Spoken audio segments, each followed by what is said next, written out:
আসসালামু আলাইকুম। কালকে আমি ২টা গাছ কিনে নিয়ে আসছি। একটা হচ্ছে জবা ফুলের গাছ, আরেকটা হচ্ছে এই গাছ। এই গাছ ছাদে আজকে আমি সকালে উঠে দেখি এই গাছ পুরাই মরে গেছে।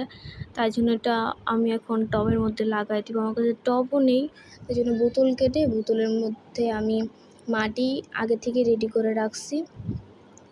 তো এখন আমি হচ্ছে এটা কেচি দিয়ে কেটে নেব দোনো পাশে।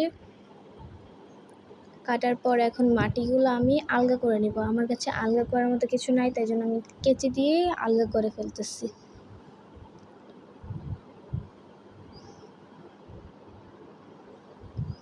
আলগা করার ফলে এখন আমি মাটিগুলো আলাদা করে কয়েকটা মাটি আমি আলাদা করে এক সাইডে রাখবো, যে আমি গাছটা লাগানোর পরে টবের মধ্যে আমি মাটিগুলো ঢালবো। তখন আমি মাটি যতটুকু প্রয়োজন এতটুকু আলাদা করে নিচ্ছি।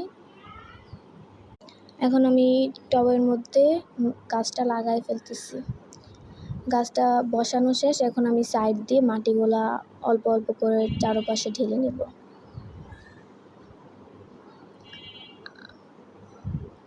আমার ঢালা শেষ। এখন এটার মধ্যে আমি পানি দিয়ে তারপরে রেখে দেব। যদি বাঁচে একটু দোয়া করেন যেন একটু গাছটা বেঁচে যায়। তখন পানি নিয়ে আসছি। এখন পানিটা আমি গাছের পাতায়ও দিচ্ছি, গোড়ায়ও দিচ্ছি। আবার আমার বাটি দেখে কেউ কিছু মনে করেন না, সামনে পাইছি তাই জন্য বাটিটাই নিলাম। গোড়ায় একটু দিয়ে এখন এটা অন্য পাশে আমি রেখে দেব।